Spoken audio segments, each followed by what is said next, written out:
So now Kimberly has been preparing for this for a while because we've been working on the software for a long time. I started on it several years ago, and then there was a big lag in it. I had my mother had passed, and I mean, there was just a lot of distractors. I went through 2 hip replacements. There was times I wasn't motivated to do it. I was doing other things and designing the cameras, and there was just so much life force and time to spread to do this. And then about a year and a quarter ago, I said, "Okay, Pesek, you got to get this done. It's overdue." And people, my grads, people with cameras, even from some years ago, "Hey Doc, when's the software going to be ready? When's the software going to be ready?" And I said, "Oh, I want to make it like this, and then I want to add this." And I've had this programmer, Brandon Land, who's in Arkansas, who does this for me as moonlighting. He this is not his, he's a programmer full time, but Brandon is only gives me some hours a week that he dedicates to this. And we've had weekly meetings via Zoom, going over things and tweaking it. And I've written all the pages, and Kimberly has proofed it and reproofed it. It's a real team effort that's put this together. Brian has been involved in it now, relative to how do we download it, how are codes generated so you have your own private registration code, and how it's registered to your device, and how do we do that, and how do we protect it from hackers. There's a whole nother aspect to what I've done, and I finished my work almost a quarter of a year ago, and it's been all this other stuff that we've been working on. It's quite a detailed program. Now I'm going to tell you something else about this. I had my very first software in 1991. I had Iridology software in 1991, and then in about 2001 there was a new software that I worked with, a second edition. And now this is the third edition of software. So if you do the math, it goes back a ways, 91 to 23. It's been a long time. And it runs on YI. It doesn't run on AI. What you do and what you've learned as a holistic iridologist, this software is your friend. This software is your pal. This software is your servant, because you're going to tell the software what you see with your brain. That's why I means it runs on your intelligence. You heard me say that before. It runs on your intelligence. AI software for iris analysis is not there yet. And it would only be as good as the programmer to tell it what it's seeing so it could extrapolate and learn. And these people in China that are making this stuff don't know what they're seeing. They're going by things from 75 years old from your great grandfathers in iridology in there with what they see. So forget it. I know they're out there marketing this stuff. This is the latest, greatest, and finest, is anything that I would put my life force energy into to bring it to you. And it's a tool for earning, and it's a tool to help people get to a higher level of health. It's that simple. And it's been a long time coming, and we're really excited to be able to share it with you. And I want to tell you about Kimberly real quick, that Kimberly and I have worked together on March 26th, about a little over a month and 10 days ago. We had our 32nd anniversary of working together. And when she worked for me at the Center for Effective Living, and starting in 1991, she's been around the software from the very beginning, because in September is when it was finished. And she was helping me with it back then in the summer of 91. And she entered some of the data on the very first iris reports, 5,000 of them ago. So she really knows this, and she's been key in helping me put all this together. because she knows, as the person that's the end user of it, what is it that's going to make it work right? What is it that's going to make this software easy for you to operate? And I would tell the programmer what I wanted. Kimberly would tell the programmer what she wanted as a data entry person and to make it easy. And together we have a lot of years of experience with it. I mean, Kimberly and I have like 60 some years together in doing iridology software and working with it. 60 some years together with it. So she's been real special to me and Michelle for all these years. She's our dear friend. And when we have a little Cinco de Mayo dinner tomorrow night, then her husband Michael is coming over to have dinner with us to celebrate the class. And so it's a real team and it's a family. So the longer I talk, then Kimberly's going, come on, Dr. Pesek, let's wrap it up. I want to get going. See this? I know what she's thinking. I can feel it right through that wall right there. 32 years to get pretty familiar with a person. So am I right? Yeah. Okay, let's go. So, okay, Kimberly, you got it. It's all yours. And what I'm going to do is, as she's doing some of the things, I might add a little bit to, like, the bells and whistles and the features and things like that. But this is her opportunity. I'm just kind of an assistant here. Okay. Hey, everybody. I'm very excited to be able to show you a little bit about how this software works. I think you'll find it will be a very powerful tool for you to use in your practice and to be able to offer this report and all the information that's included in it. So let me just jump right into it and get started.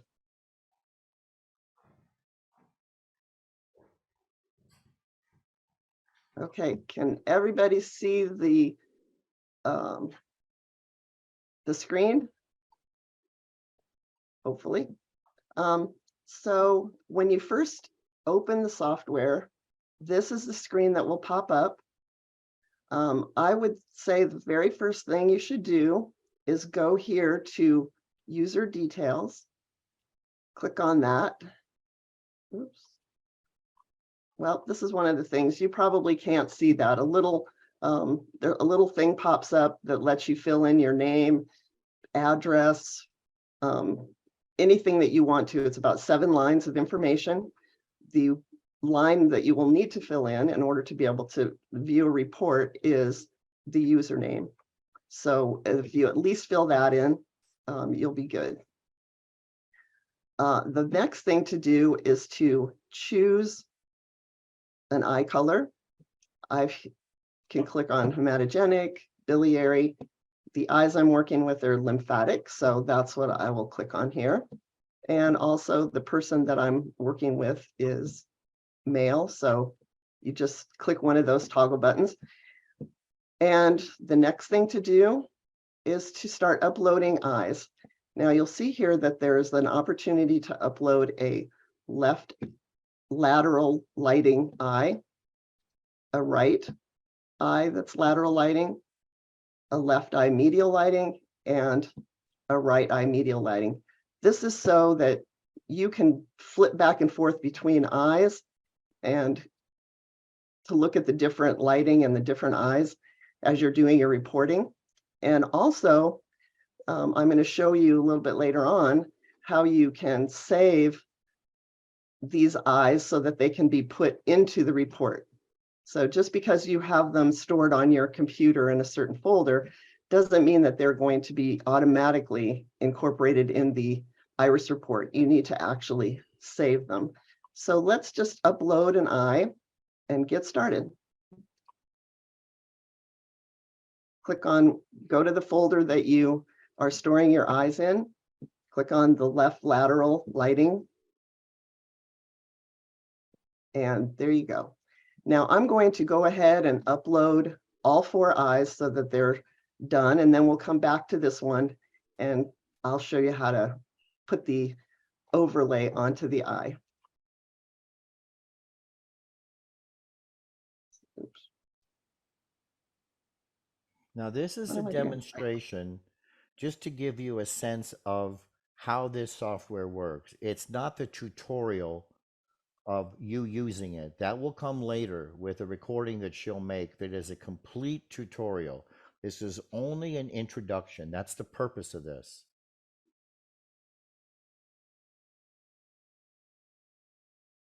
Okay, so I've uploaded eyes, and now I'm minimizing all of them. I'm going to go back here to open the left lateral again. Let's enlarge this so we can really see it.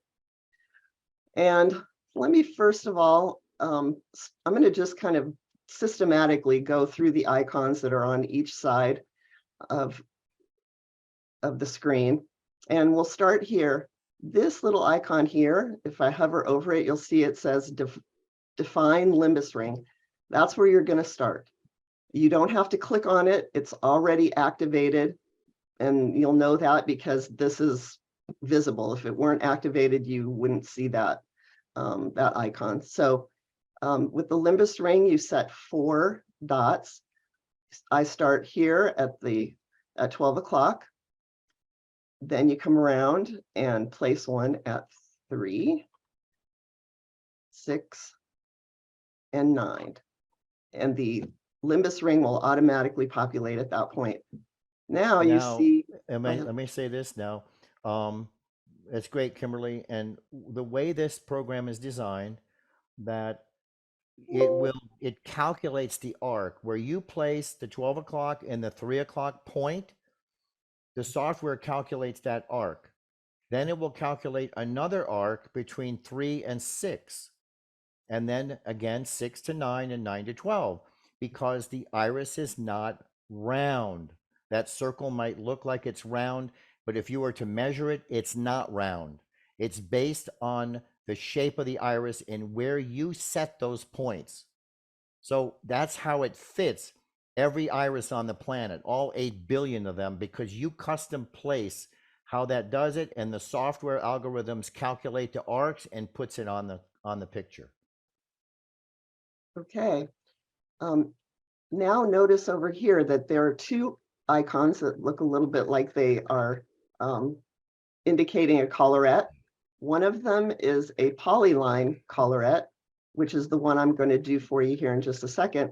But this one here is if you haven't quite figured out what when you would want to use this, I suppose as a practitioner you might figure it out, or if you have a an iris that has a very symmetrical collarette, you could use this one. But this one is a very quick collarette where it just, you define 4 points on it and then it puts the chart over it just like that. With this one, you will go through and select points along the collarette. You just move your cursor and click, and we'll just go through and put some dots down here. One nice thing is, say you get a little stray dot. If you go over here, you can just go back as many dots as you want to and start again. And while I'm doing this, maybe Dr. Pesek has a little bit of, Or I could sing or something. yeah, maybe he can do Yeah, a I could sing dance. another. I could sing another Iridology song. But this is the key part. This is you. You're going to define that collarette, and that's with your skills. And then the polyline, you'll see what happens with it. And it is really is good, because sometimes you might be getting along and you're feeling good. You're click, click, click, click, click. Oops, oops. It doesn't go that way. Here's the texture change in the pupillary zone. Let me back up, and you can back up dot by dot and erase what you've done and then continue on. So we were looking for an iris with the collarette that had some challenge to it, but wasn't super challenging for the speed of doing the presentation. There's no rush in doing it. But you see, she's doing a real meticulous job of just clicking on the collarette. This is the key, right? This is even in identification, it's the shape of the collarette. that we identify somebody. So everyone's collarette on the planet is different, all 8 billion plus irises. And so there's 16 billion irises with 8 billion people. And the collarette is unique to every person. So we use our brains to discern where that line is, because there are times where it's a judgment call and you have to decide whether that lacuna is inside or outside. And like I've been teaching you, you look for texture change. So now she's got her polyline complete. This is really awesome. Watch these next steps. Okay, once you've gotten the collarette placed, you'll see another icon has shown up, and this one is to define the pupil. So you click on that, come over here and place your first one, and your collarette will populate. Then continue around. See yep, see how the collarette turned solid now? It wasn't dots. Okay, now hold off on 9. So this works the same way. This is the same algorithm that did the limbus, because pupils are not round. It's the same concept. Now, voila. Look at that. Ta-da. Everybody applaud. Old. There you go. Come on, Kyle. I want to see you. Yay. Yay. There it is. And that is hours and hours and hours and hours of genius programming that. And you know how, well, Kimberly really knows, Brian really knows, and God help Michelle, she knows how meticulous I am about stuff and how it's got to be perfect. And we worked with Brandon on every one of those endocrine glands that they form. I mean, to program ovals and circles and ellipses and all, it's a lot. It was a lot to do. So there's the overlay. Okay, now Kimberly will take it from there, and there's many more different features. Okay, well, one of the things that is really exciting about this is once you've got the overlay placed, if you move your cursor around, take a look in the lower, well, it's my lower right-hand corner. I'll do it. I got the, you see this down here? Everybody, I'm making it move around. Can you see that? Yes. Consciousness and vitality where the arrow is. And it lights up. It does, it's not yellow, it turns white. Experiential psych, sexual expression, survival, all the way through. Every gland and organ defined by those lines and ovals will identify for you down here. So if you don't have the chart completely memorized, then the software will tell you where you are with your cursor. Notice as I'm moving around the digestive tract, it's telling us where we're at. Here's your adrenals. Anyway, you get the point. After you've put this overlay on, if you want to enlarge something, get a better look at it, you go over here to this zoom and activate it.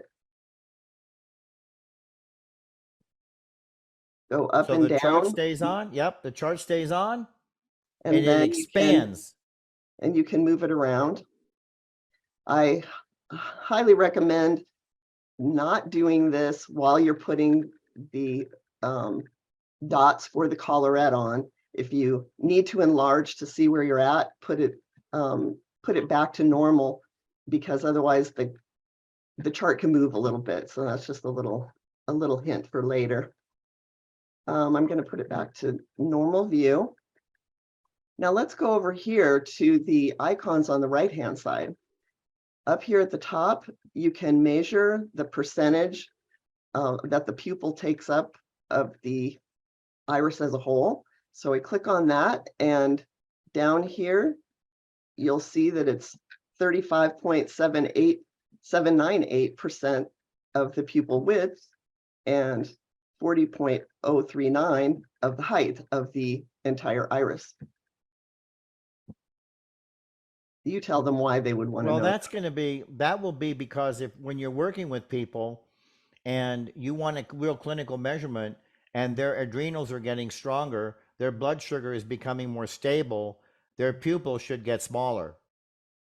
As a function, the size of the iris is the size of the iris. But then the pupil size should get smaller, and you can actually clinically measure that. Yeah, I suppose it could also tell you when, help you determine whether or not the pupil is normal versus dilated or constricted. So I'm going to click that off. And Now, I'll send you those numbers. That'll be part of it. Like if it's within such a percentage of the iris, if it's within that, you can consider it normal. now you'll notice that the overlay color is yellow on this eye.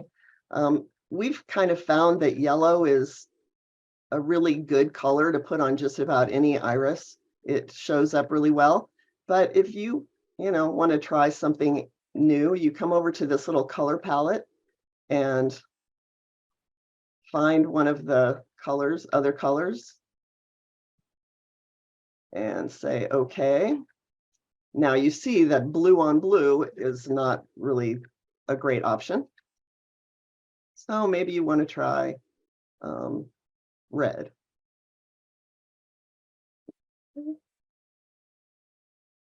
Here again, I still think yellow's the good option. So Yeah, do yellow a is what's green going to one. show. Show them the green one. Green one? Okay. Yeah. Sometimes the red works good on biliary, but the yellow seems to be pretty good across. See that? That pops pretty good as well. So I'm going to go But back to yellow. yeah, and go back to yellow, but it depends on the iris itself. Mhm. Is what color is going to really show up for you to work with. Now this next icon will let you toggle the chart on and off.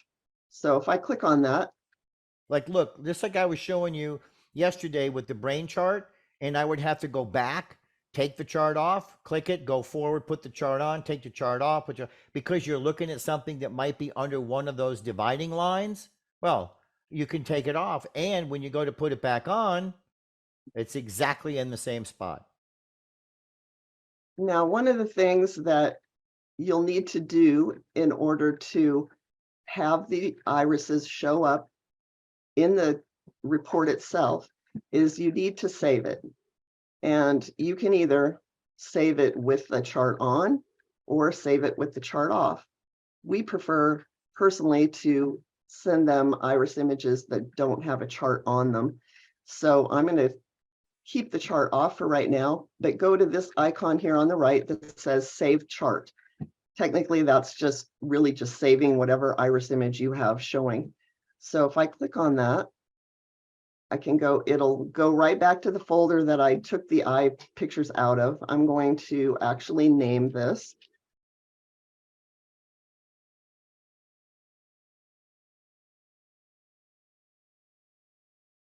And save it. Okay, so that one's saved. Now you can put your chart back on. You can also choose to print the image with the chart on it if you want to have it in their file for your records, or you want to give them a printed version, totally up to you. Also, if you're not happy with how you place your collarette points, or something happens in the process of creating the chart overlay, you can clear the chart. I recommend not clicking that unless you want to just start over. So I'm not going to click it.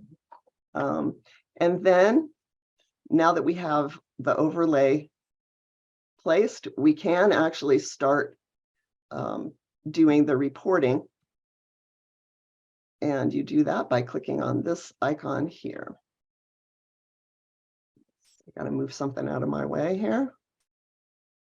Okay, so when you click on that, this little screen comes up. This screen can be moved around anywhere on this page. However, it is attached to that page. So for example, if I make this a little bit smaller and then I try to move this around, it's going to be lost. So you want to try to have your eye probably as big as you can on the screen. If you've got a fairly large screen, you might be able to bring, sorry, I want to do this, keep this small for a second. You can go down to one of your other eyes that you've got saved.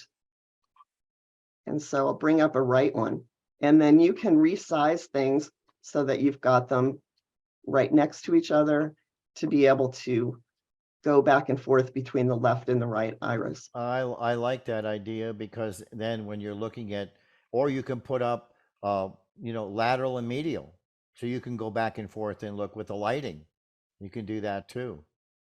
Exactly. And for those of you that have a smaller device, like you're working with some kind of a razor thin laptop, mini laptop that's thin, that's got a 13-inch screen or something like that, you might want to invest $125 or so and plug in with an HDMI cable and plug in and put it on a bigger monitor for doing this. So that, like, I work off a 17-inch screen.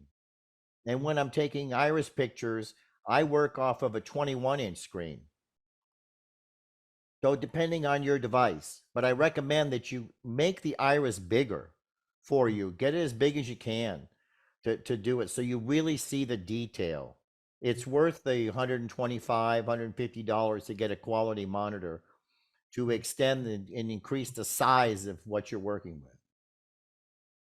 Okay, so I'm going to minimize this for now, the right eye for now, and maximize this one so that I can show you the reporting aspect. Now, this little field here allows you to search for reports that you've done previously. So I just put in LA, and so anything with LA in it will come up. The more you specify, then say you're looking for your client Lois Lane and you want to find her most recent report, you click on it here. If you need to edit that report, you click here and do edit report, and it will come up for you. However, I want to start a whole new report. So to do that, I click on the plus sign, which says add new client, as you can see. And this first field is a reference ID. You can create whatever kind of referencing you want to. We do a combination of letters and numbers. And so I'm going to just put in the first letter of the last name and the number of iris report. But you might want to do, part of their last name and a number or whatever. Yeah, you make up your own system. I started a system 30 plus years ago, and it was the first letter of the last name and then the number of the report. Now, for putting in the birth date, you can either use the calendar, but if somebody is fairly, ancient, you'd have to scroll through a lot of. Excuse me, are you talking about me? Well, I include myself in there too. Okay. So it's just really easier, I think, to just type in the date directly. Oops. This is a male that we're working with. This will be important later. Now for our clients, most of them being lay people and unfamiliar much with iridology terminology, we would just put blue. You can, if you're working with somebody who's a little more knowledgeable or you've educated them some, you could put lymphatic in there.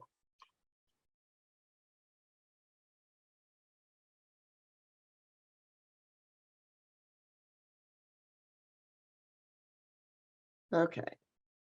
Now, from a clinical point of view, uh, and what she's doing is putting in the data, but sometimes I get people, even just recently, where they don't put down their weight. And it's like, come on, you're coming to somebody for health care. Get past your ego or your embarrassment. You know, if you feel that you're 30 pounds overweight or something like that, you've got to put it down, because when I look at somebody and I see that lymph, then I look and I see that someone is 5'2" and they weigh 175 pounds, then I know about that lymph even more, because they're short and they're overweight for their frame. And that's not good for their lymph. So that is important data. And I insist that people tell me what that is, whether they are embarrassed or not. You're coming to a healthcare person and you need to give the people everything that we are asking for. I had a woman come in about 2 months ago that said, "I'm not going to tell you anything. You tell me." That would be like taking a car to the garage and just dropping it off. Don't tell the garage mechanic any symptoms about your car, wherever it is. Just drop your car off and say, "Okay, Mr. Mechanic, you tell me what's wrong with my car." So I did. And you know what she said? After I totally did everything that she experiences and symptoms that she had with no information, she goes, "Oh, well, I already knew that." Oh, God bless her.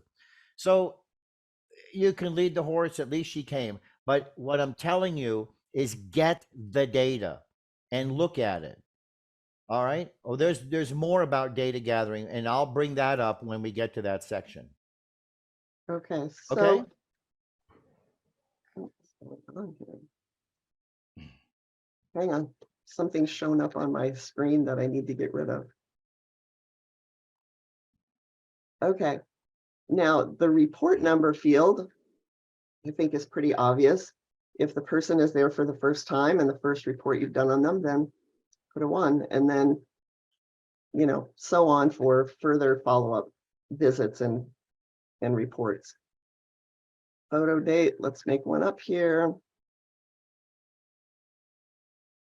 And today's date for the analysis.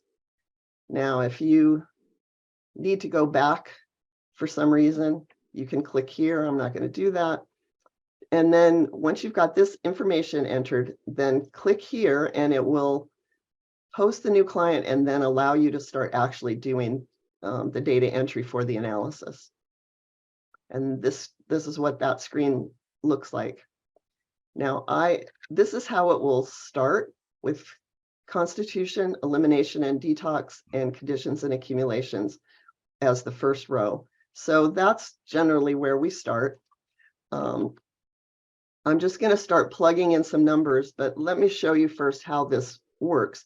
You can either type in the number directly, or you can take your cursor and go over here and select a number, click on it, and it will show up here. Or you can be here and you can tab over to the number. Just different options for you. Now, the way it's set up, it won't automatically move to the next page. So that way you can pick what order that you want to fill in all these pages with. Since we use a worksheet that Dr. Pesek fills out, it's like a hard copy with his analysis, then I get it and do data entry. It's easier for me just to go in this particular order that I'm going to use right now. So next will be elim and detox, and you're going to be rating the overall congestion of each of these channels of elimination and detoxification. And so I'll just go ahead and start putting in some ratings, and Dr. Pesek can add his. And there you go. This is the bilateral portion of the evaluation.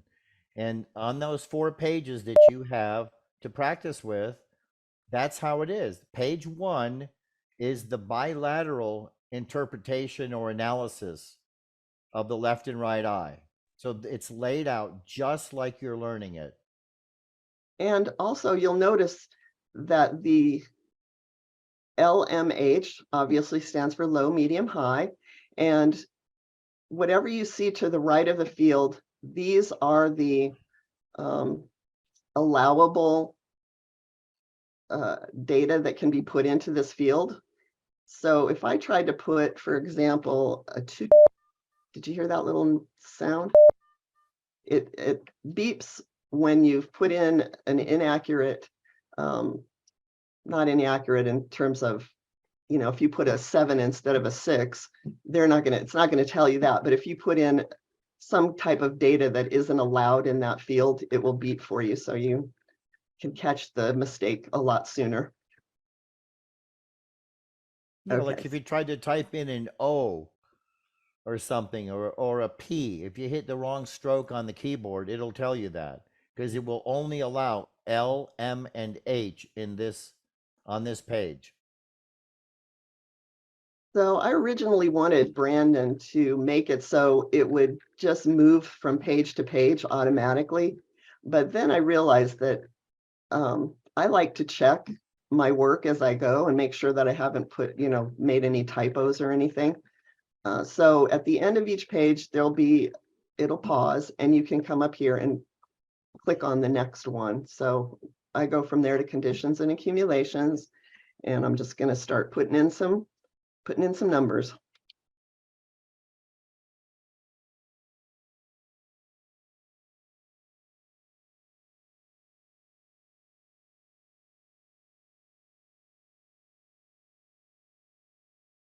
Okay. Now, the next one that we go to is the brain reflex areas. So you just have to select that. And now notice here that the left iris is selected. So you want to make sure that you are looking at a left iris while you're doing this section.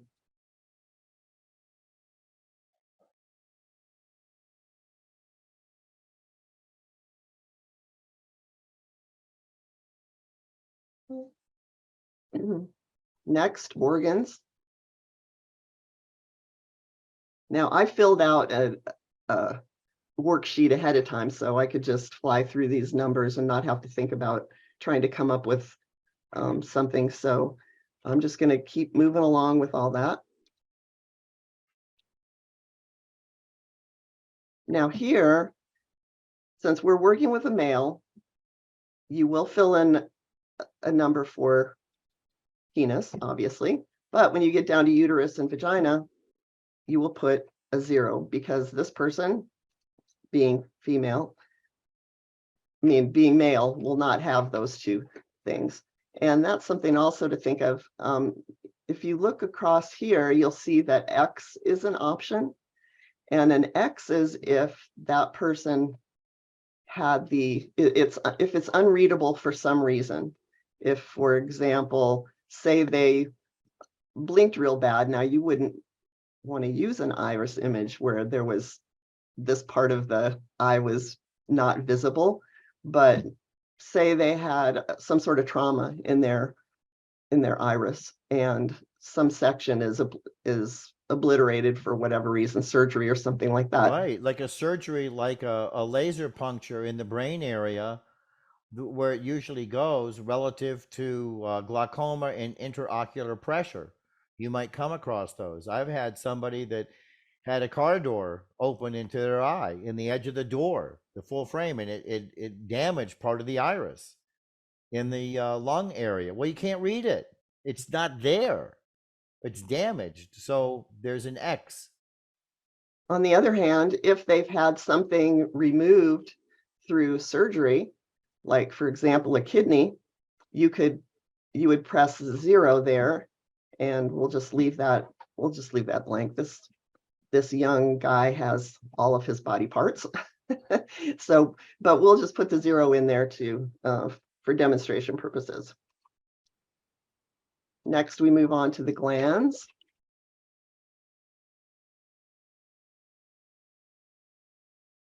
Now, again, this is not the analysis of this iris. This is only for demonstration purposes to show how you put in the numbers 0 through 10. 0, again, is if it has been removed or a person doesn't have it because of gender. and X is that it can't be read. Right, so you can see here that for ovary and mammary, we put in 0 because, again, male. Now the immune system. This person had, oh, I was incorrect. Not all body parts were present, did have tonsils removed.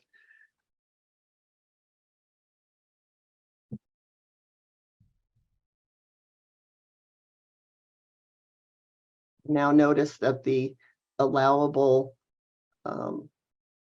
answers or ratings are weak, low, normal, or I think that X stands for extreme.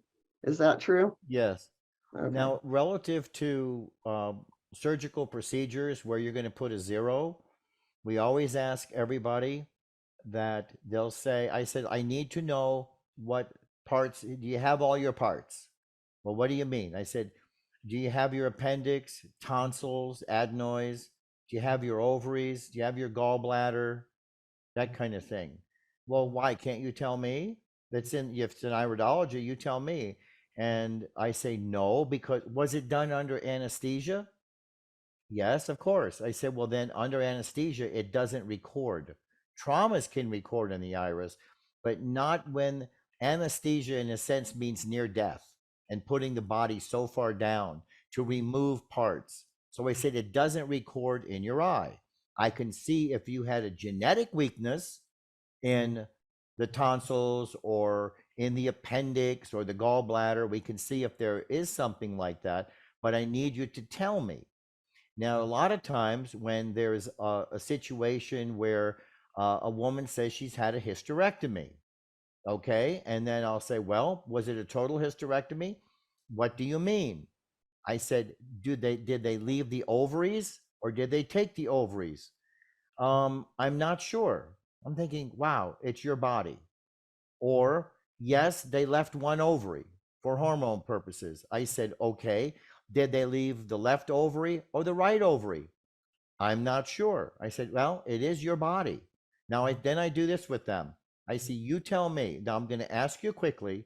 And the very first split second that you get the answer, you tell me. Is it the left ovary or right ovary? Quick. On the left. And they say it with confidence. They get their head out of the way. They know. And they'll say, the left ovary's there, the left ovary's gone. At least try that. And if they come up with a blank, what I do is I rate them both anyway, and I put it in the report with the note that, may have been removed and, person doesn't know if it was left or right. But you want to make sure you get, and I remind people, are you sure that's it? Is that the only surgeries you've had? You say, oh yeah, there was once I had a fractured leg and they had to put a plate in. Get all of that data on your intake form. And I'll share an intake form with you that I developed that I've been using for years. It isn't complicated. It's really easy for the client to fill out. It's not something like, pages and pages of familial history and all kinds of stuff like that. We just want to know about, where they're at, what kind of symptoms do they have, and what kind of surgeries have they had, and what kind of trauma have they had. And guess what? Men, you know how much men write down? Nada. They hardly write anything down when it comes to trauma. That's just, they're in the river. They're in the river of denial in Egypt. But Okay. most people, when you ask them, they will help you because you're helping them. Okay, Kim. Did somebody have a question? Yes, I do. And I mean, this might be sensitive for some people, but what do we do when we have transgender people? Well, is it transgender surgically? Is it Yes. transgender where it's just cross-dressing? I haven't No. had a person like that. That is a really good And question. that's an interesting thing. So, and have they had surgery in some way? Have Yes, they they just do. had breast augmentation? Have they had their penis cut off? that kind of Yes, they thing? did.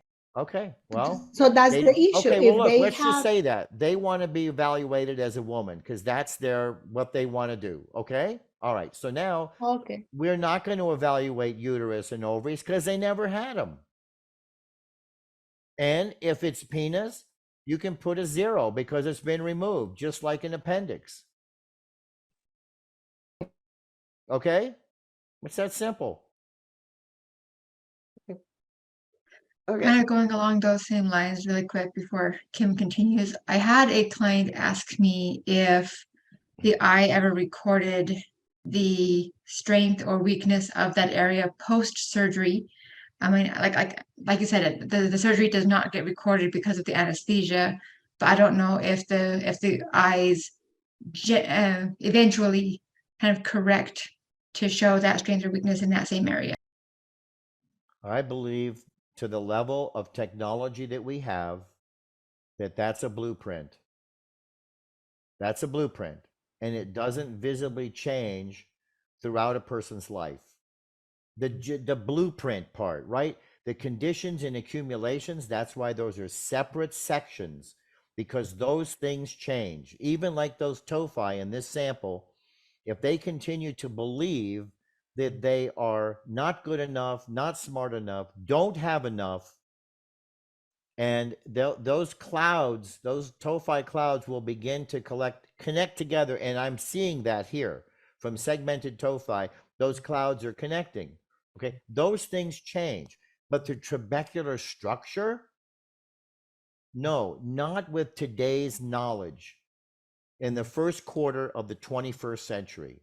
Now, what if, I'm just saying, what if down the road in 25 years or sooner, there is some kind of scanning device that I think will happen that it might measure nano changes in the iris when things are healing. Now, there's no healing lines in lacunas. Forget it. That's a myth. It's quackery. That's 120 years old. Okay. But I think that there are micro changes, but not with the instruments we have today to measure it. And energetic changes. What if a person is really healing their grief and sadness, but they got a significant pancreas lacuna? Down in that lacuna, are those trabeculas that are down in there, are they raising up just a little bit? We can't tell with the equipment we have today. I mean, even with a microscope and a 48 megapixel camera, not. It's going to need 3D imaging. It's going to need maybe an ultrasound imaging or something like that. It's not going to be invasive to the eye itself or the vision part of it. So, no, I don't think so right now. Right now. And yet, Copernicus was looking out there and saying, we're not the center of the universe, that we go around the sun. And it was 100 years later, and Galileo had a little dinky telescope by today's standards with a 4-power lens. I mean, he was looking at this with the planets with something like this in a tube. And they go, oh, look what he discovered. No, Copernicus did it 100 years before. So that's kind of an analogy of all of that. And what I think is that if someone had some really they were a philanthropist and they had a heart to say, I want to advance iridology, and here is $50 million to do it, we could develop those kinds of imaging equipment. But because right now, because this is a science that goes against the medical mafia, with what, not against, it's different and it's effective and it's non-invasive and it's preventive. It's not of interest to big business like Siemens and Toshiba and Samsung and Panasonic and all those companies that make these $100,000-$200,000 medical pieces of equipment. They don't want it because they can't make a lot of money off of it because it's preventive. So that's, yeah. So that question. Okay. Now I think, Tiffany, did you have a comment or no? Tiffany, were you going to say something? Yeah, I know that I had a partial hysterectomy years ago, and when I had my sclera looked at, the uterine, like the vein that was going up to the uterus was zigzagged back and forth, and then the tip curled. So it was like they had to ask me several questions. This was a long time ago, but they had to ask me several questions on why would this do this? And I said, well, it was removed when I was 33. So there was signs in the eyes that there was issues with the uterine, and that there was, like, it was removed. So that's what they had told me, or come to the conclusion. So I don't know. I know. I And it just, depends. Okay, good. I'm glad you brought it up. Kimberly, you're getting a little break in the action here, but this is important because some people interpret that that little hook that goes around is the healing part of it. So there, that's that. And it depends on who's doing the sclerology. Now, we were talking about an iris and nano changes. If you go out to the sclera is more dynamic to change. Those blood vessels emerge over time. That's not the blueprint like the trabecular structure of the iris. So that's another way to look at it, is to look at the sclera because it is more dynamic to change. All right, Kimberly? Okay, we've got a couple more pages of data entry here for the left iris. On to the elimination section. And you see here that we've got numbers at the top. That's your genetic strength for that section. And then several other items to fill in, like, is it sluggish, or are there strictures or pigments, that sort of thing.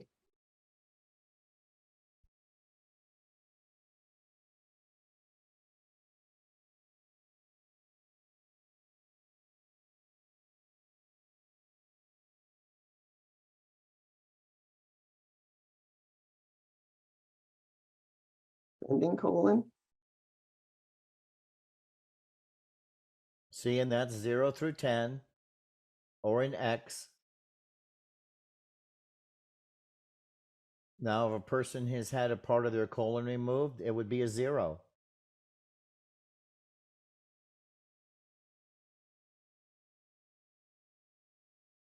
Okay, this is the last one for the left iris. And that's the spinal area. That means that that is the discs and bones. And then the pupil, is it dilated? Is it normal, or is it constricted? Okay, now that we've completed the ratings for the left iris, we come up here and click on, sometimes takes a couple of little times to get it to switch over for us.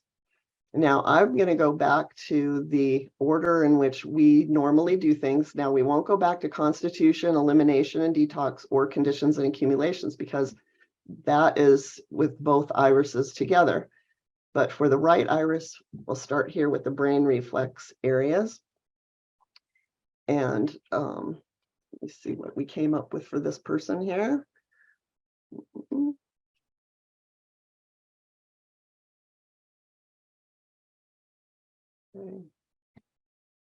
Oh, now something you might want to do, well, something you will want to do when you're actually doing the evaluations. I would minimize, when you get to the right iris, I would for sure minimize this one, but you still need to keep the left iris open so that you have your data entry screen available. Now, I do understand that there is a way to work with the left iris and have this screen open, and then go to the right iris and have a new screen open. I haven't played with that at all, so I'm not going to demonstrate it, but I understand that it is possible, and then the data from the right iris will get recorded and it'll all come together for the report. But this way works for us really easily. So I'm going to come down here and open a right iris. Let's see if I can find one. Here we go. Right lateral. enlarge this one as much as you can. That's why it's nice to have a bigger screen to work with. You know, I'm glad I bought this Hewlett Packard Envy laptop some years ago. It's still up to speed and all of that, but it's got a 17-inch screen on it. And so many of these now are getting smaller and smaller, and the screens are getting smaller, and that's the big trend and the most convenient and all of that.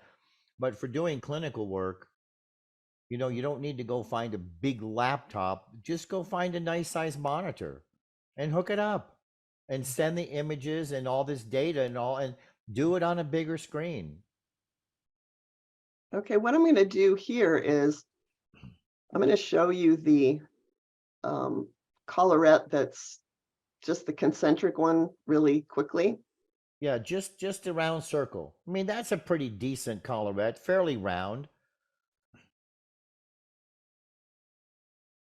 So you'll click on this icon here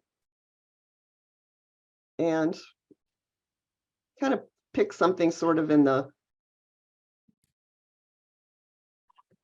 Same with the like 3, in 6, the middle. 9, yeah, kind of thing. Yeah, but see, like I wouldn't necessarily go all the way out here because if you do, then it's going to be skewed a little bit. So I Yes, might put it good, right good there. point. And look, that's the quick version. And then we put the pupil points on. If you don't want to do the polyline, and if it's a fairly round collarette, you can get away with it. But what you'll have to do is toggle off and on the chart so that you Mhm. can see what's under it, because you made a perfectly round collarette. Okay, so for purposes of the upcoming report that we're going to view, I'm going to save this iris image so that it will show up in the report. So I'm going to toggle off this chart. As I said before, you can opt to leave the charts on, but they do cover up features, so you want to keep that in mind. One thing that I thought about that you could do once you realize what eyes show up where is you could do 2 irises with the chart off and 2 irises with the chart on. You know, the same 2 irises with the chart on if you wanted to. So you could do the left lateral and right lateral eyes without the chart, and then you could go back and save the left lateral and the right lateral with the chart on, and both of those, all 4 of those eyes would show up in the report. Yeah, it's that flexible. You could do just left and right. I find that for the client, but it has that versatility and flexibility. But what we do is not to make it complicated for the client, and I give them left and right lateral light. That's just neat, clean, and simple. But if they want the full blown with all of it, you can provide that for them. Left and right, lateral, medial, with and without the chart. Now, something that I was just reminded of as my cursor moved across this iris is even when you have the iris overlay toggled off, you can still move around the iris, and the section that you're in will highlight and it'll tell you which one you're in. So you could basically do the whole thing without actually having the whole overlay on it once you've placed it and toggled it off. So that's kind of a cool feature. Do you understand? I mean, that's a great feature for a faster time of doing the report or not having the chart on it. You could do the simple collarette, and then it still shows you where you are. Yep. Yeah, Okay. that's an awesome feature. Yeah. There's a lot of thought that has gone into this. A lot of thought from having done it, you know, in my first software in September of 1991. So this September will be 32 years that I've had Iridology software. And going back when I first met Jensen in 86, and he had a vision of some kind of Iridology software, I tithed for about 3 years 10% of my income from Iridology went to Jensen's vision and his dream to help create software. And if you've ever come across in your iridology studies and perusing online, somebody named John Miles, I paid a good part of his salary to help him try to do something for Dr. Jensen with software, and he couldn't develop it. It just didn't happen. But I've been around software since 1988. 89, 90, 91. And then I said, I'm going to have my own. And then I met a fellow in Australia that I teamed up with and was encouraging him to develop software as well. And they tried a scanning software. It's still, but anyway, I stuck with mine, where you use your brain and your knowledge and to create the data report with it, and then the Chinese got involved, and they take those little cameras, like I was saying, those aesthetics cameras. There were a little teeny lens in it, and they were very clever, man. They put an eye cup on it, and they have LED light. They'll say it's white, but it still has a blue cast, and you can't dim it and focus it and change it and all that kind of stuff. And now they package it all up with software and a couple of charts. In fact, I think I mentioned to you on day one, somebody sent me an advertisement, this girl, Mandy Lynn, representing this company with the little eye cup thing. And you scroll down at the bottom and they have my fundamental iris signs chart, and they've removed my information. And they're putting it up there, misleading people that perhaps their device took those pictures. So I just saw it. I will address it next week when I have time with it. But all that stuff is bogus. And if anybody invested in one of those, I'm sorry, but you wasted your money on them. And with so many people in this class that already have an iris cam, I know you haven't. But there's a lot of suckers out there. Okay, so I'm going to now minimize this iris image so that we can come back to this. And another feature that I wanted to show you is you have the capabilities to add your own comments to each section. So I'm going to click on this Add Comments, and then this drop-down arrow will show you all the sections that you can add your own comments to. Now, this report is going to have a tremendous amount of information. I encourage you, when you have the software, to read a full report so you know what's in there. And then, say, for example, you're an herbologist and that's your mode of treatment. Then you might want to go in at the end of a section, and if that person needs, a particular product that you recommend, and type it in. So I'm going to start with the skin and add a little comment here. And if you don't want dry skin, then don't use towels. I thought you guys would get a better laugh out of that. When I said that the other day about what's the main cause of dry skin is towels, I thought that was pretty funny. So, but Okay, anyway, now, the point of this is there's a lot of data in the program when you get to read it that I wrote, that's all about, and I mentioned this before, but to say it now during this presentation, that is, what is the organ? Where is it in the body? What does it do for you? There's some wow factors in there to get their attention.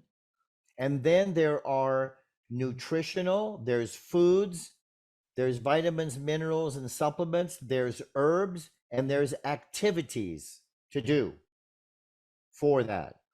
There's things like the physical cleansings to do, and then I finish it with thought and emotion. And I give them worded expressions in the report, like you would see on your thought and emotional chart only more of them because I have more room. And I put all of that in there for all those sections, all the glands and organs, and conditions and accumulations, and all of that stuff I researched to make sure that I had accurate information plus what I was adding from a holistic iridology perspective. And I wrote it with the idea of challenging the client to raise up, to come up. This is not kindergarten. You're an adult, you're responsible.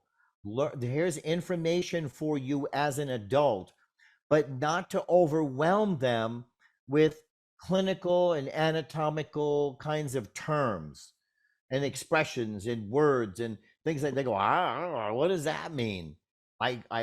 We brought it down to a level that people can read it and understand it. It's written with a lot of thought. And then after you read it, like Kimberly said, it was a great idea. Know what's in the report that's already there. That's there. That is like PDF kind of thing. You don't go changing it, but you can add to every section and it's additional information.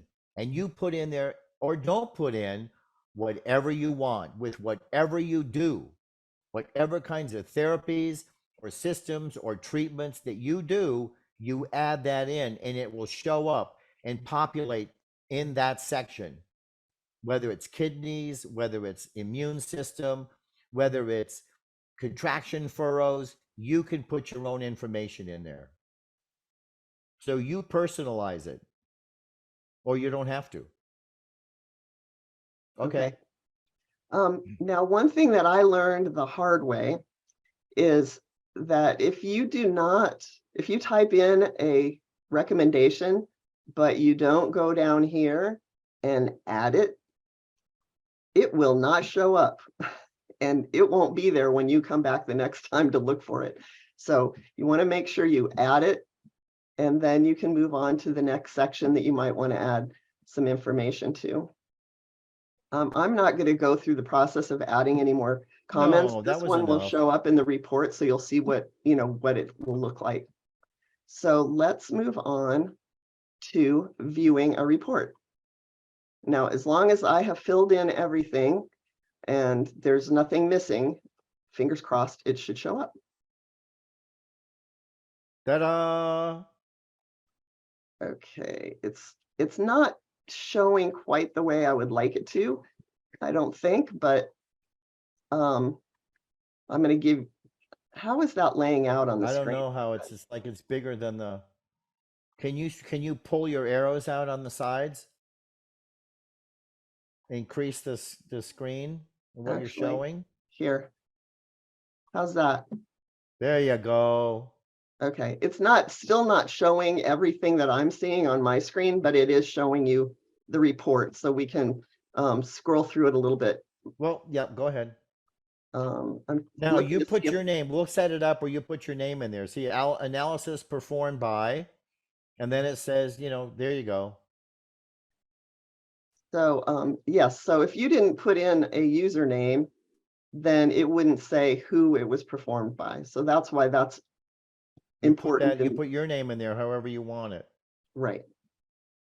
And then, I don't know, this is a little bit small, I think, on the screen, so you're not really going to be able to read the text very well, but what do you want me to do? Well, Dr. I would just say it's a disclaimer that says this information contained in this holistic iris analysis report is not intended or implied to be a substitute for professional medical advice, yada, yada, yada, diagnosis and treatment.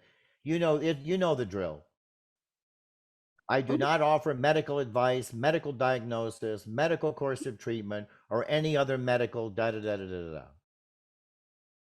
Sorry, I thought maybe I was going to make things better, but I think I made them worse. Let me see if I can get back to where I was. Can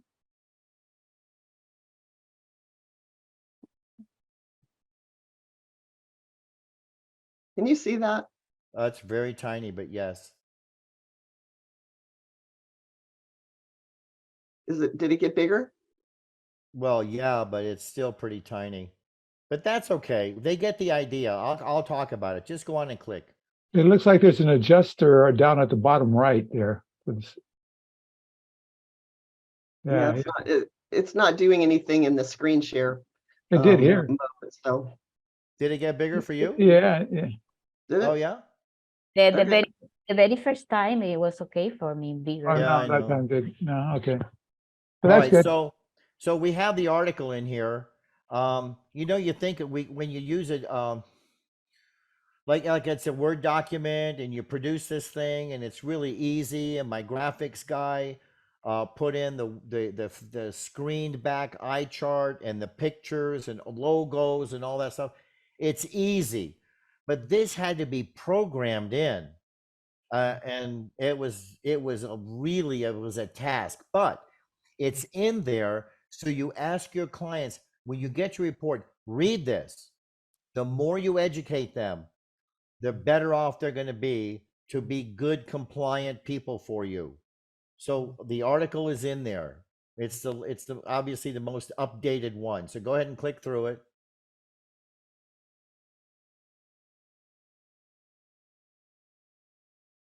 This is in red. You must, and I would tell them when you email them the report, Jane Smith, you must read this. This is page 10 in your report. You must read this before you go on to the rest of the report. The blue is highlighted. Go ahead, Kimmy. This is, go ahead. This is data. This is giving them the information, their date of birth. The software calculates their age. When you put in to the date you did the report and their birth date, it'll calculate that. The photo date, you know, height, weight, eye color, gender, all that kind of stuff. And you can see here at the top, this is where your user data or user details will show up. So whatever you want to show up on this page is what you put in when you're setting up your user details. Yep. So whatever you put up there is going to show up. Glossary of terms, so that they understand if they're reading through, oh, what does detoxification mean? That kind of thing. What does a prolapse mean? Well, it's all there, a little glossary. So they have a dictionary, so to speak, of words they might not know. And there's the chart vertical for the client. And there are the iris images that I saved. And if you save only 2, then they will appear just on one page with the left on top and the right on the bottom. The left iris is always first, like you've learned it. Yeah, just like if you notice in this, the left iris is above the right iris in the chart. Now, this was designed, and I've been doing this one since 91, when I designed it as a psychologist and how people learn. So this is just not throwing something together that's pretty colors and all of that. People learn by different ways. They can learn by hearing, they learn by seeing, they learn by reading, they learn by touching. You know, there's kinetic learning, there's visual, auditory, experiential learning. Well, when we're sending them data like this, the colors, the green is excellent, all the way to black, which is weak. Then there's numbers. Then there's words. There's numbers, there's colors for people to get it. So if everything was in black and white and it was just numbers, it would be la, la, la, la, la, la to them. But when they see it, even the numbers under conditions and accumulations correlate with the color bar.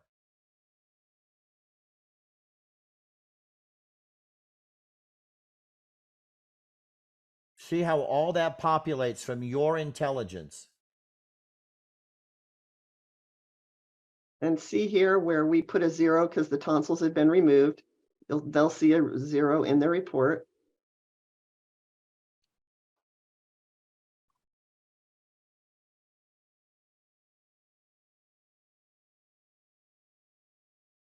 Now we get into text, and it talks to people about colors and, you know, the 3 different colors, but it tells them up the front what color their eye is. Again, people are going to, I have a blue eye. Geez, I thought it was green. Well, green is a blue eye. Oh, my eye is brown. No, it's not. It's mixed. It's hazel. That kind of thing. It's not a brown eye. Well, it's we're telling them in the front pages what color they have. And then they can read the characteristics of each eye color, and they can go down and just read mixed. Talks about genetics in the Constitution. Then it gives them pictures, examples. What is a strong eye? They can look at their own eyes and they go, oh, wow, mine doesn't look like that. Then there's the next one. No, this is medium. I look more like that. Oh, okay, I see. And then I looked at, oh, wow, I'm glad I don't look like that. That's a weak constitution. Okay, I see that.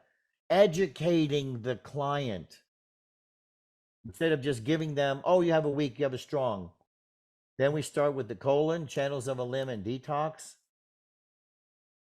And there's it. I know it's small, but it talks about cleansing. There's a little history about colon therapy in there. And then there's nutrients, herbs, foods, and activities for the colon. Then thought and emotion relative to the bowel conditions that was taken from the colon reflex of health chart.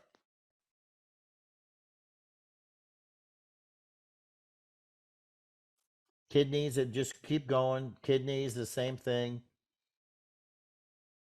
Liver, wow factors, what does it do?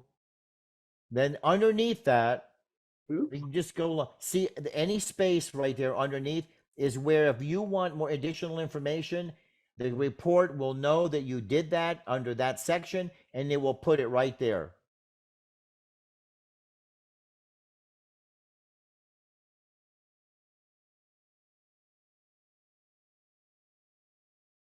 Lymph.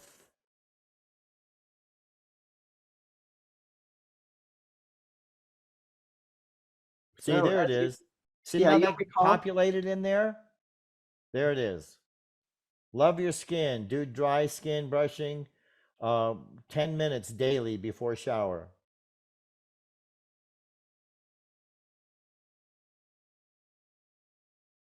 Conditions, accumulations, the presence of them.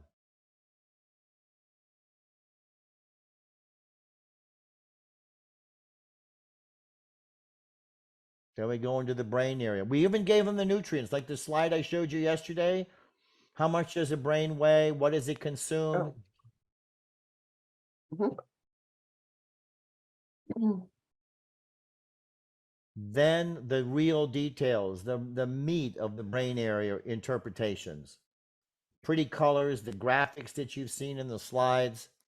It's very attractive as well.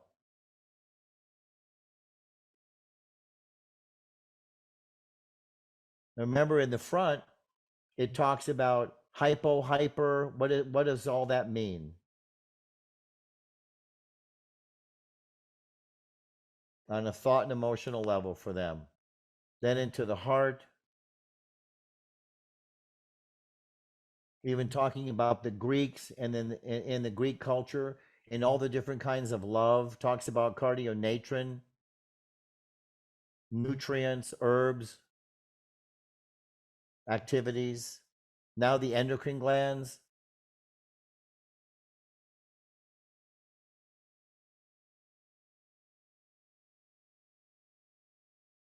That was a lot of writing, folks.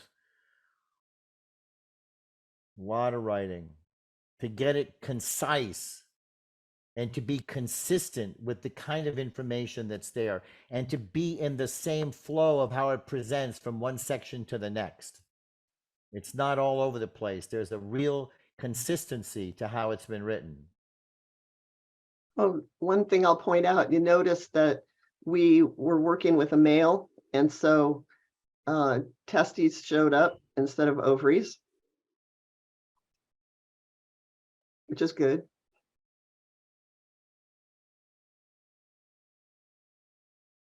And then conclusion. Now, this is also, you want to put a conclusion. My conclusion for you, for your client, is just like take responsibility. Now you have a tremendous amount of knowledge about yourself. And what are you going to do with it? You know, all healing begins on the spiritual level first.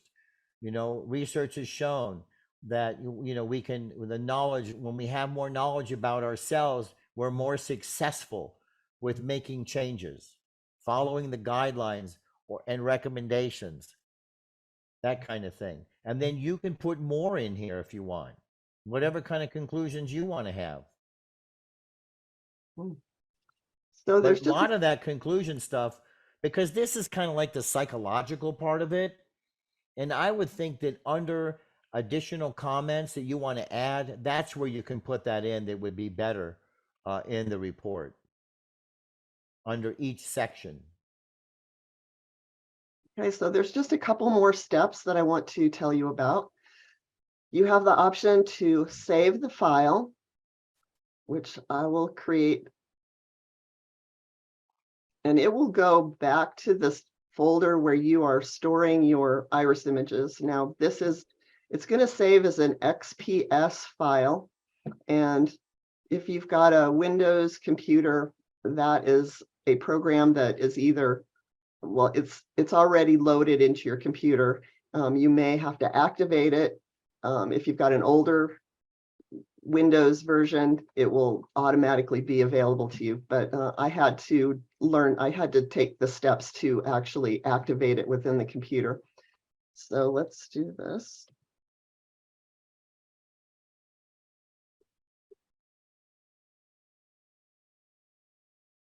Save that. Now, another option, if you want to, you can print it if you want to. That's always an option. Let me see if I can get back to that XPS file here. Printing it is that's a lot. Yeah. I mean, you can see down at the bottom there, it's like page 73. And it would be more pages if you add more irises. We only put 1 page for eyes. You could actually have up to 4 pages. Lateral, medial, left, right, with and without the chart. Now, one thing that you can do, because it's an XPS file and not everyone is going to know what to do with an XPS file, if they were to receive their report in that fashion, then you can click on that print button and scroll over to where it says Microsoft Print to PDF. And if you click on that, it will actually save the report as a PDF. I'm not entirely sure. I don't remember the process of getting it to save as a PDF. I'm thinking if I go and print it, that I'm going to end up with 75 pages. So that's something I need to educate myself on, exactly how to do that process, unless Brian knows and can clue me in. To apply? Oh, I Normally, guess normally you just hit print and then it'll pop up where you want to save it. And it'll give you an option where to save it. And then Yeah, I was Yeah. afraid to click on that because I thought I was going to start printing 75 pages. no. Now You're good. Yeah, then you just hit, put a name for the file there, and then it'll save it wherever you want to save it at, with the name of the file right there. So Iridology safety, right? So Ray Turner, and you hit, and there you go, and you hit save, and now it saves it there, and you can print it out later on, or you could copy it and attach it as an attachment to an email and send it to somebody. Exactly. Right, and we'll email it. That's what we do now. We've been doing that for years, is emailing them. Many years ago, there's Kimberly's 2 kitties. That's her desktop background. That's not what I'm seeing. We saw 2 little kitties for a minute. We Oh, saw the good. girls. Yep. Okay. Well, For a split this second. concludes my portion of the presentation. If Dr. Pesek has more to add, I'm going to stop sharing my screen and he can continue on. Thanks for listening.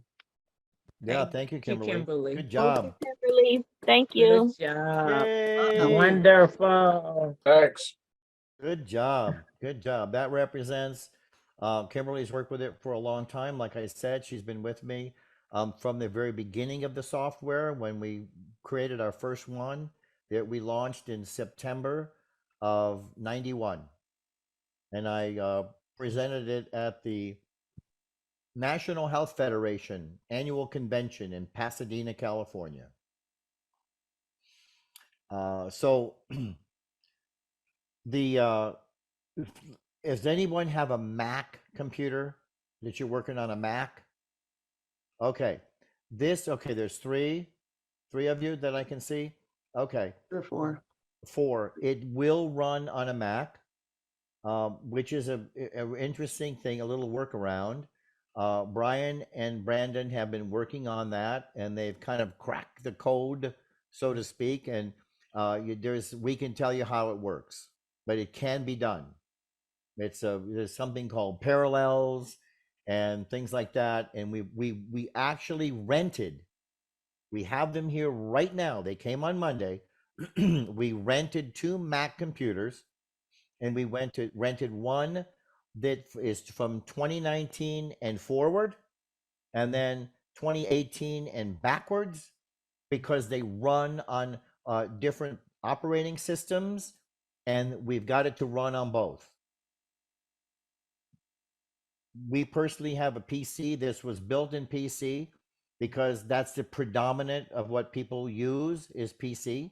But we knew that people would want, there'd be people that have Macs, and so we've done that to where it can be used.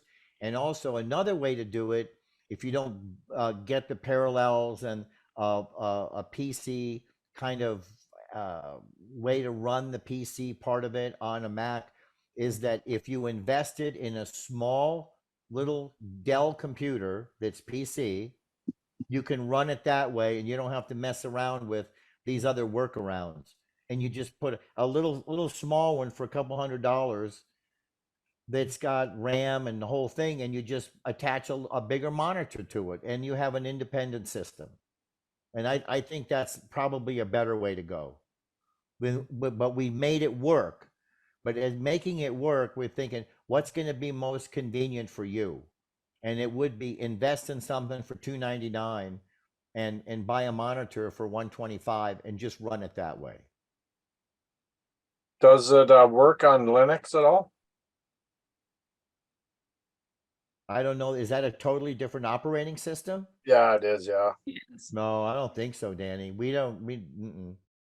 I mean, I got both, but I got a laptop that runs on it too. Just Oh, curious. okay. All right. Not that no, wouldn't say so. Not Tiffany? yet. I bought a laptop, an Asus ZenBook, and it's an OLED screen. And I've enjoyed seeing the eyes on this OLED screen much better than even on my television really big. So the clarity and the color and everything came through really sharp. And it was not a high-end cost computer, and I got it at Best Buy. So it's an Asus ZenBook OLED. That's very good advice. Thank you. And it's a PC. Yeah, it's a PC. There you go. And you just have it dedicated. Now, what's the investment in this? The investment, yeah. Zoraida? I want to ask about the presentation of Kimberly's presentation. This is a very complete IRIS evaluation. I want to know how much time do you dedicate to the client for this complete evaluation to have an idea? I think that that's a learning curve. There's a couple of ways to answer that. I think with it, what I do is I do the analysis. It's a system that I've done for 30 years. I have a worksheet. I'm not, for me, I'm not going to sit and type in all of that kind of stuff. Kimberly's way more adept at that. You ought to see how she flies through those keys when she sees my workshop, my worksheet. When I'm doing it, it's like the keyboard is smoking when she's doing it. She's so fast. I'm going, how How do you know you didn't make a mistake? She goes, check it out, proof it. And she's spot on. She goes right down the list. Yeah. That works for us. This is different. This is for you guys, okay? That you can do the data entry right while you're looking at the eye. Go over that 7, yes, no, and you can do it that way. For me, I use I'm a dinosaur. I use it this way, and I turn it all over to her to make the report. And then she emails it out. So, Soraya, I think the first question is, how long will it take you to do an iris analysis? Because that's a learning curve. If you get a strong constitution, you can zip through it in 20 minutes. It's just the time, 20, 25 minutes with a strong constitution. And if you get a constitution that is very weak, the whole thing is going to be 7s for the most part. And you can get through those. It's the medium range constitutions where there's specific things here and there that you have to look at. That might take you 30 minutes to do. You're not going to, if you're doing something in 15 minutes, you're not doing it right. You're doing it too fast. I'm not saying take the longer the time you take, the more accurate you are or whatever, or that you should just put more time into it. I don't even do them in that kind of time. I look meticulously at everything. And sometimes I'll even back up and say, no, I think that's a 6 and not a 5 to myself. And I change it on my worksheet. Okay. So the time you put in to do an iris report, and because you're going to do data entry while you're doing it. So 30 minutes or so, 35 minutes, maybe it'll take you 40 minutes because you're new at it. And then you can get some done in 20 minutes. It depends. Now, then you email it to your client, or that's just the best way because there's so much data, and you let them read it. You encourage them to read it. And then you say, when you're done reading it, let's have a consultation. You come into my office or we do it via Zoom and we go over everything. And then I put their eyes up. I don't need the data pages. I already know what I said. I have that. Then I put their eyes up on the screen and I share that. And then I go over everything with my cursor, just like I'm doing with you, pointing everything out and then referring them back to the report. This is what's good and this and that.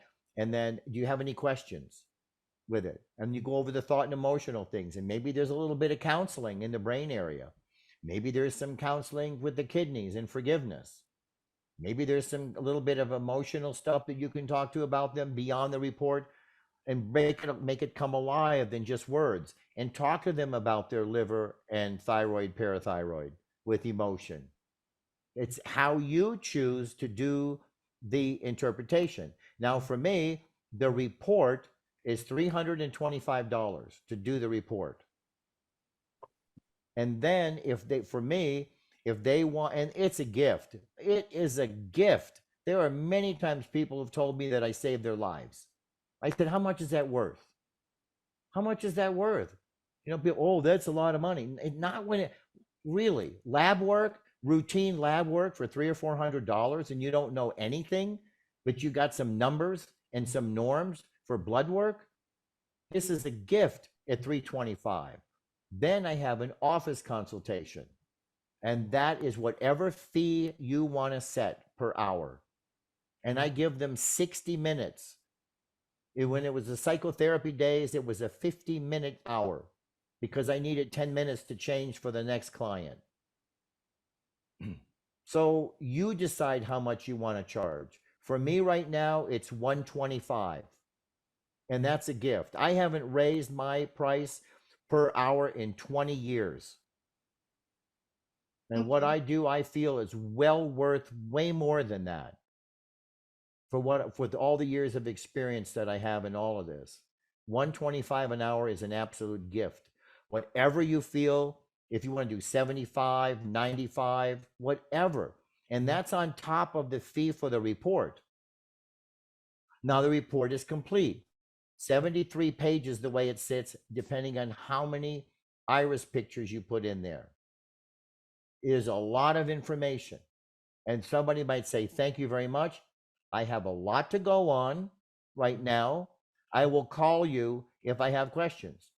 Or I tell them, look, this is a great report and there's a lot of information, but we haven't talked. So when you see these things in the brain, in the organs, the endocrine system, there are things to counsel these people on. So I said, the choice is yours. I am here to assist you further. There's a tremendous amount of information in this analysis, but I can bring it to life for you with a consultation. And then I might have them come back again and give them homework to do and get them on a program. Thanks. Yep. Now, the next step for us is we had to get through all the programming and the functionality of it. And if there's enough interest in it, then I will create the translation and we'll have it in Spanish. Because you all are good with the English language, but your clients might all be Spanish speaking. So they're going to want it in Spanish. And maybe someday in Portuguese. Yeah. Is it ready right now in English? It is. Now, it's ready. The next phase that is almost finished. We'll find out.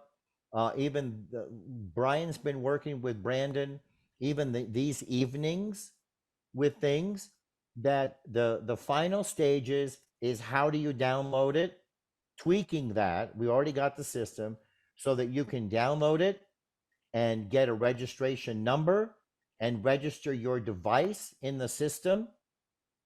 And then you're ready to rock and roll. And that's where it's at. All this other stuff that Kimberly showed you, that's all functional. It's all working. We've even tried to crash the program in different ways to see what it will do. And we fixed it. And anytime it crashed for some way, we were happy because we don't want it to crash on you. It crashed for us so we could fix it. We did our own beta testing on it. So it works. Yep. Yeah, you can definitely tell you put a lot of time and thought and energy into it. That's for sure. It's definitely a blessing for, the people that end up, purchasing it. Yeah. Thanks, Danny. It really is. And it has been. It's my knowledge in iridology, but it's also, 30 some years of software. And this is the latest and greatest version. And with Kimberly, having done all of the data entry on thousands and thousands of reports, she knew what's the best thing for all of you to have to make it user friendly. And then Brandon took what Kimberly wanted and what I wanted, and he made it work with his programming. You got to see the code. It is just one little section is pages of code. And it's a whole language that he has created. We didn't buy some existing programming code. He created the code to do that. And when we say, oh, fix this or fix that, while we were tweaking it with these weekly Zoom meetings, he would go in and click, click, click and do this. And he'd go into the line of code and change a letter or change a word, boom, boom, click, click, click, and then go, okay, let's go back and see it. And he did it and he fixed it or changed it.